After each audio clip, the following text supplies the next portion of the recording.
It is the morning of Monday, December 16th, 1935, on a hillside above the Pacific Coast Highway in Pacific Palisades, California. A maid named May Whitehead climbs the path to a private garage. She does this every morning. It is her job. She comes to collect her employer's car, a chocolate brown 1934 Lincoln Phaeton convertible, and bring it down the hill to the restaurant below. The garage doors are closed but unlocked. She pushes them open. The driver's side door of the Lincoln is wide open. Her employer is inside the car, slumped over in the front seat, bent forward, her head tilted to the left, still wearing the sequined evening gown and mink coat from 2 nights before. May Whitehead thinks for a moment that she is asleep. She is not asleep. The woman in the car is Thelma Todd. Known to audiences across America as the Ice Cream Blonde, as Hot Toddy, as one of the most gifted comedians of the early sound era. She had appeared in over 120 films. She had sparred on screen with the Marx Brothers and Laurel and Hardy. She was 29 years old at the peak of her career, and by every account of the people who knew her, she had been laughing at a party just 2 nights before. The official cause of death would be carbon monoxide poisoning. The official verdict eventually would be suicide, a conclusion that satisfied almost no one and explained almost nothing. Because Thelma Todd had a broken nose, 2 cracked ribs, bruising around her throat, and as the Chicago Tribune would later put it with admirable directness, apparently the grand jury thought she had beaten herself to death. This is Hollywood Horrors. And this is the story of a woman who said the wrong thing to the wrong man, and may have paid for it with her life. Thelma Alice Todd was not supposed to be a movie star. She was born on July 29th, 1906, in Lawrence, Massachusetts, a mill town north of Boston, where her father, John Shaw Todd, worked as an upholsterer and later rose to serve as the city's commissioner of health and charities. Her mother, Alice, was a Canadian immigrant who placed enormous value on education and respectability. Thelma was a good student, a serious one. She graduated from high school in 1923 with every intention of becoming a school teacher and enrolled at the Lowell Normal School, now the University of Massachusetts Lowell, to train for exactly that. But Thelma Todd was also extraordinarily beautiful, and in 1925 that beauty opened a different door entirely. She entered beauty pageants, partly at her mother's encouragement and partly to earn money while studying. She was crowned Miss Lawrence, then Miss Massachusetts of 1925. The title brought her to the attention of talent scouts, and within a year, she had been offered a slot at Paramount Pictures' Players School in Astoria, Queens, one of only 16 students selected that year. She accepted. The teaching career was set aside. Hollywood came quickly. She made her film debut in 1926 and moved steadily through supporting roles in the silent era, where her beauty was her primary calling card. But it was the arrival of sound, which destroyed many careers that could not survive the microphone, that revealed what Thelma Todd was actually made of. She had a quick, dry wit, a natural comic instinct, and a voice that was perfectly suited to the sharp, fast rhythms of early sound comedy. Hal Roach signed her in 1929 and put her to work immediately. She was paired with Zasu Pitts in a series of comedy shorts that ran from 1931 to 1933, then with Patsy Kelly after that. She appeared with the Marx Brothers in Monkey Business and Horse Feathers. She sparred with Buster Keaton and Jimmy Durante in Speak Easily. She worked with Charlie Chase in a string of popular 2-reel comedies that kept her name before audiences throughout the early 1930s. By 1935, she had appeared in over 120 films and shorts. She was not the kind of star, but whose name filled a theater on its own. She was better than that, actually. The kind of performer who made everything around her funnier and sharper without appearing to try. She was also, in December of 1935, in the middle of building something she believed in more than any film role. In August of 1934, Thelma Todd had opened a restaurant. Thelma Todd's Sidewalk Cafe was located on Pacific Coast Highway, then called the Roosevelt Highway, in the community of Castellamare in Pacific Palisades. It was built in a Spanish Revival style, 3 floors, right on the ocean side of the highway. The ground floor was the restaurant itself, a place that drew a clientele of Hollywood celebrities and curious tourists in roughly equal measure. The second floor contained apartments and a private nightclub called Joya's. The third floor, hexagonally shaped, had a dance floor and a bandstand. Her business partner in the restaurant, and at various times her romantic partner, was a man named Roland West. West was a film director, 17 years older than Todd, and a man whose professional reputation considerably outpaced his personal one. He had directed Lon Chaney in The Monster in 1925. He had made The Bat in 1926, and its sound remake, The Bat Whispers, in 1930. His 1929 film Alibi had received a Best Picture nomination at the Academy Awards. He was talented.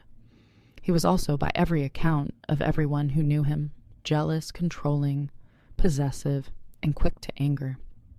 West was technically still married to a silent film actress named Jewel Carmen when his affair with Thelma Todd began, during production of his 1931 film Corsair, in which Todd starred under a pseudonym he had given her. The 3 of them, West, Carmen, and Todd, ended up in a domestic arrangement that can only be described as complicated. West and Todd lived in adjoining apartments on the 2nd floor of the Sidewalk Cafe building, separated by a sliding wooden door. Carmen lived in a house a few hundred feet up the hill, above the garage where Todd's car was parked. It was, as domestic arrangements go, not a recipe for tranquility. But by the fall of 1935, there were signs that Thelma Todd was beginning to think about the future on her own terms. She told friends she was planning a major expansion of the restaurant. The Los Angeles Times reported in October 1935 that business was good enough that she planned to spend $10,000 on improvements. She told people she was going to build a mansion. She confided in a friend that she had been seeing someone new, a wealthy businessman from San Francisco, though she would not say who. She was 29. She was busy. She was, by every account of the people around her, happy. On Saturday evening, December 14th, 1935, Thelma Todd dressed for a party. The party was at the Trocadero nightclub on Sunset Boulevard, thrown in Todd's honor by the 17-year-old actress Ida Lupino and her parents, Stanley and Connie Lupino. Ida Lupino was new to Hollywood, new to America, and had recently been befriended by Todd, who had taken a liking to the young British actress. The party was a generous gesture, and Todd arrived around 8:30 in the evening, wearing a blue and silver sequined evening gown, her mink coat, and a set of diamond jewelry. Roland West had not gone to the party. He had told Todd to be home by 2 in the morning. She had laughed and told him she would be back by 2:05. It was a familiar dynamic. West's controlling nature, Todd's refusal to be fully contained by it. Witnesses who saw her at the Trocadero that night described her as being in good spirits. She was drinking. She was known to drink. But she appeared lively and engaged, not impaired. She told her friend Edith she had been seeing a new man. She made plans with friends to get together the following morning for brunch. At 1:50 in the morning, she asked Sid Grauman, the theater impresario, to call West and let him know she would be leaving soon. She did not leave soon. She stayed until approximately 3:15 in the morning. There was one dark note in the evening. Her ex-husband, Pat DiCicco, was at the party. He had arrived with another woman, largely ignored Todd, and the two had an altercation at some point in the evening. Accounts differ on how serious it was. What is clear is that their interactions that night were not friendly. Todd's chauffeur, Ernest Peters, drove her home. He dropped her at the foot of the stairs on Pacific Coast Highway, the stairs that led up to the restaurant and her apartment, at approximately 3:45 in the morning. That was the last time anyone definitively confirmed seeing Thelma Todd alive. What happened between 3:45 on the morning of Sunday, December 15th, and 10:30 on the morning of Monday, December 16th, when May Whitehead opened the garage doors and found her employer slumped in the Lincoln, is the question that has never been answered. Roland West later told police that he heard Todd arrive home in the early morning hours. He said they argued through the locked apartment door. He said he told her he would not let her in because she was late and had been drinking. She told him through the door that she would go get her car from the garage above. He said he heard nothing more after that. He did not check on her. He did not raise an alarm. On Sunday, when she did not appear, he told police he assumed she had gone to a friend's home. He said nothing. He did nothing. On Monday morning, May Whitehead opened the garage and found the Lincoln, with the engine long since stopped, and Thelma Todd dead in the driver's seat. The official cause of death was carbon monoxide poisoning. The autopsy, conducted by surgeon A.P. Wagner, found carbon monoxide saturation in the blood consistent with that conclusion. Wagner testified at the coroner's inquest on December 18th that there were no marks of violence anywhere on the body, only a superficial contusion on the lower lip. But informal accounts told a different story. There was blood around Todd's nose and mouth when Whitehead found her. There were reports presented to a subsequent grand jury of a broken nose, 2 cracked ribs, and bruising around the throat. The Chicago Tribune noted that the jury had been unable to explain these injuries and offered no theory as to how a woman planning to die of carbon monoxide poisoning had also managed to break her own nose and crack her own ribs. The coroner's jury ruled the death accidental, but recommended further investigation. The grand jury probe that followed lasted 4 weeks. It examined extortion threats Todd had received in the months before her death, including demands for $10,000 under penalty of death, as reported in the Los Angeles Times, and heard testimony from dozens of witnesses. It returned no indictments. It ultimately ruled the death a suicide. Todd's mother, Alice, who inherited her daughter's estate, did not believe it was suicide. She said her daughter had been in good spirits. She pointed to the 100+ gift-wrapped Christmas presents found in Todd's apartment. Hardly the preparations of a woman planning to end her life. And nobody in any of the official proceedings ever adequately explained the broken nose and the cracked ribs. The cast of characters in Thelma Todd's life was, even by Hollywood standards, exceptional. Let us walk through each of the major suspects. What we know, what we can establish, and what remains speculation. Roland West is, for most serious researchers, the most credible suspect in the death of Thelma Todd. He was the last person known to have spoken with her.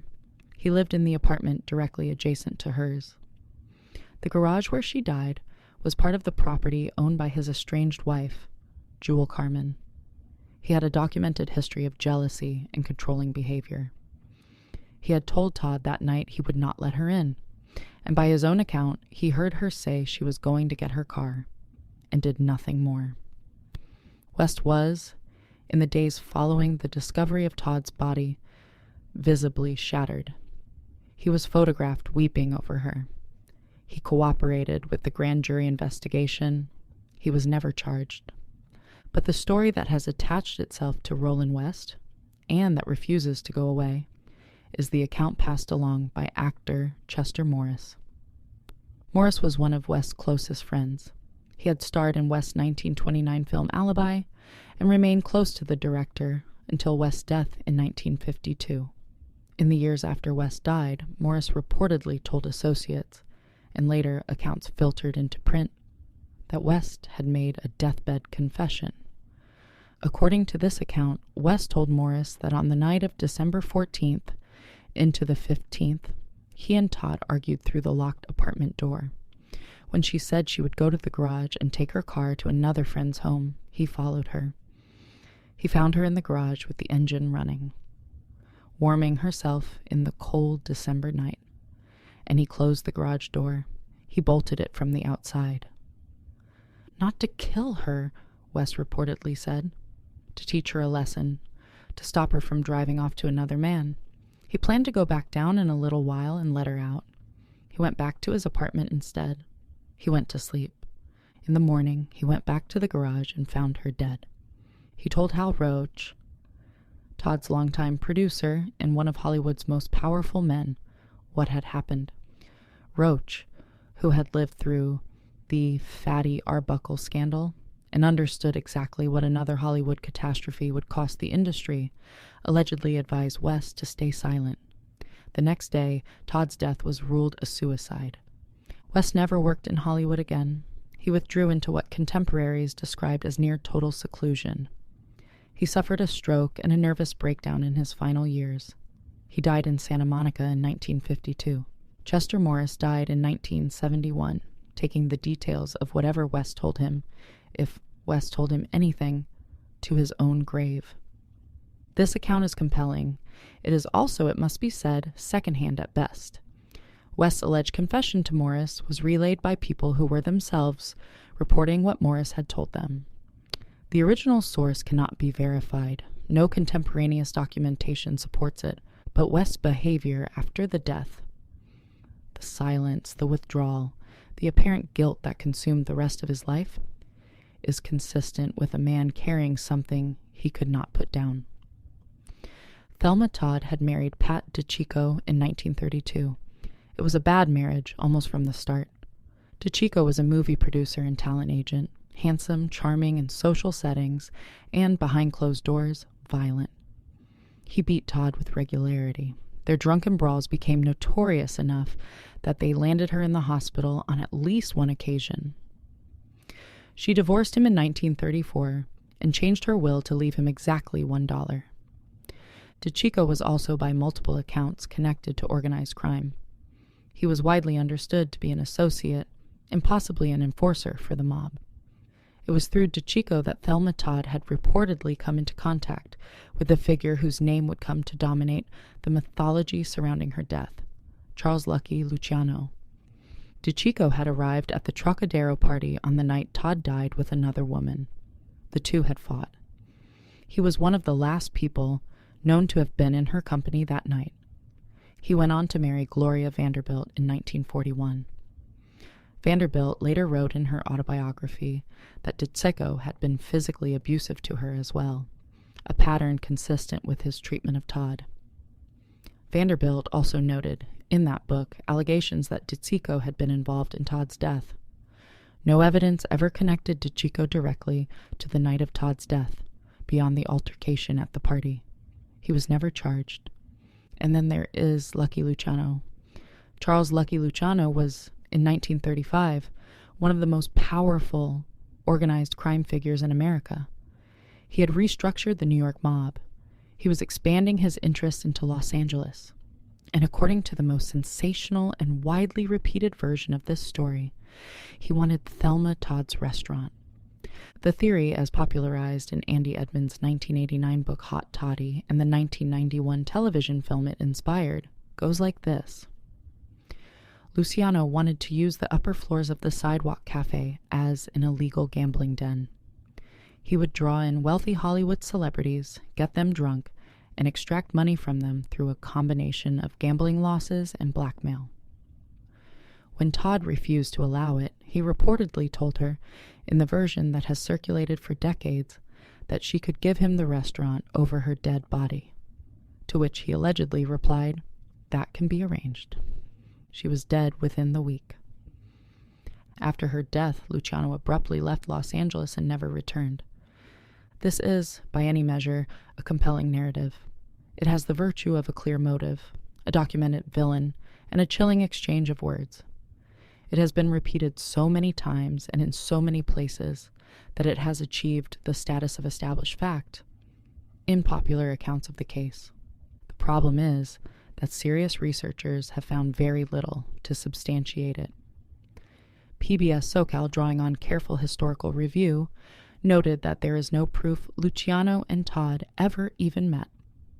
The 2014 book Testimony of a Death by Marshall Crotty and Patrick Jennings, which was endorsed by retired Los Angeles Police Department Hollywood homicide detective Steve Hodel as the most rigorous examination of the evidence, presents detailed evidence that challenges the Luciano connection and argues it was largely a creation of sensationalized journalism and popular myth. Their research, based on original coroner's reports, grand jury testimony, and contemporaneous witness accounts, found no credible documentation of Luciano's involvement. This does not mean it did not happen. It means that the mob theory, whatever its popular appeal, rests on far less solid documentary ground than most accounts acknowledge. What we can say is this: Thelma Todd did receive extortion threats in the months before her death. 2 people were arrested in connection with those threats in New York. Whether those threats were connected to organized crime and whether they were connected to her death remains unestablished.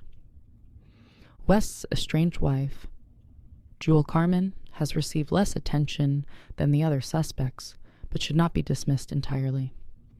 Carmen knew that her husband was conducting a long-term affair with Todd in the apartment directly below the home she occupied, on the hill above the Sidewalk Cafe. She and Todd were also business partners in the restaurant, an arrangement that had reportedly grown tense as the restaurant's finances deteriorated.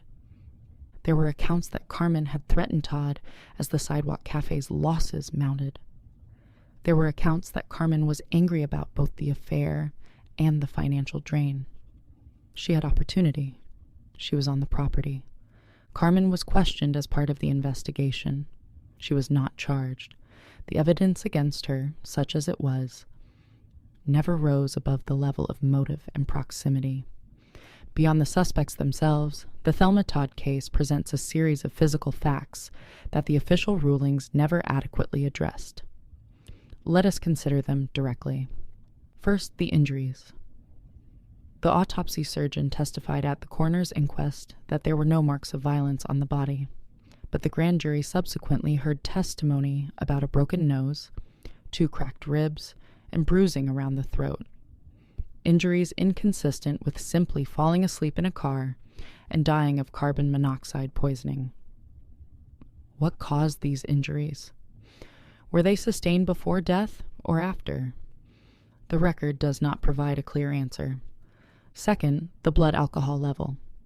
Todd's blood alcohol was described as very high, yet multiple witnesses at the Trocadero party said she appeared sober or only mildly affected when she left.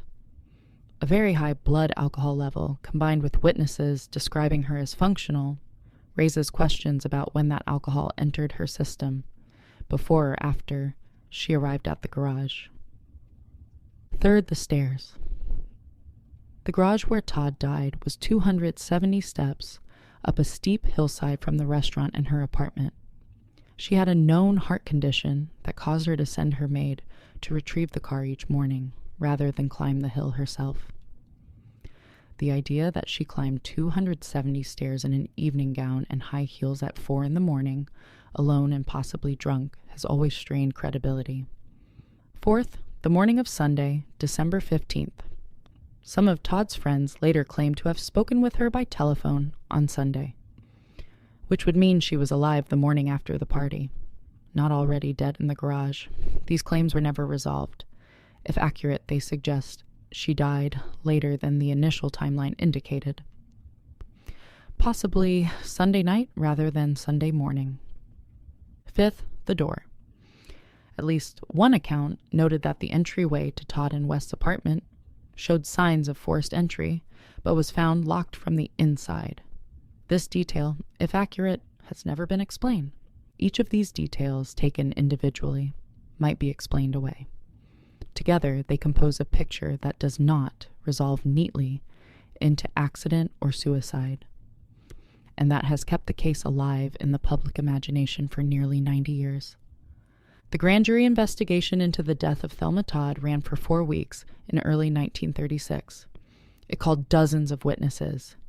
It heard testimony about extortion, mob connections, domestic violence, and the complicated financial arrangements of the Sidewalk Cafe. It had before it the physical evidence, what remained of it. And then it ruled her death a suicide. The ruling was not universally accepted at the time and has not been accepted since. Todd's mother publicly rejected it. Her friends rejected it. The press was skeptical. The broken nose and the cracked ribs were simply never explained. What the investigation did accomplish was the closing of the case. No indictments were returned. No charges were filed. The evidence, whatever physical evidence existed beyond the autopsy, was not preserved in a manner that permitted later re-examination. Roland West never worked in Hollywood again after 1935. He divorced Jewel Carmen in 1938. He married a singer named Lola Lane and spent the rest of his life in what those who knew him described as a state of quiet, consuming guilt. When he died in Santa Monica in March of 1952, whatever he knew about the night Thelma Todd died went with him, unless it had already been passed in fragments to Chester Morris, and from Morris to others, and from others into the written record, where it now exists as rumor and allegation and the shape of something that might be true. Hal Roach, Todd's longtime producer, the man who had built her career and who, in some accounts, counseled silence in the immediate aftermath of her death, died in 1992 at the age of 100. He outlived Todd by 57 years. Lucky Luciano was arrested in 1936 and convicted of compulsory prostitution. He was deported to Italy in 1946 and died in Naples in 1962, never returning to the United States. He left no known statement about Thelma Todd. Pat DeSico died in 1978. Jewel Carmen died in 1984. Chester Morris, who carried whatever Roland West had told him in whatever form West had told it, died in 1971. Thelma Todd's memorial service drew large crowds to Pierce Brothers Mortuary in Los Angeles. Her body was cremated. After her mother's death in 1969, her ashes were placed in her mother's casket and buried in Bellevue Cemetery in Lawrence, Massachusetts, the mill town she had left behind at 20 years old on her way to Hollywood. She has a star on the Hollywood Walk of Fame at 6262 Hollywood Boulevard. The case remains officially closed. Accidental carbon monoxide poisoning with possible suicide tendencies. A verdict that cannot account for a broken nose, 2 cracked ribs, or a woman who had just ordered 100 gift-wrapped Christmas presents. What do we actually know about the death of Thelma Todd?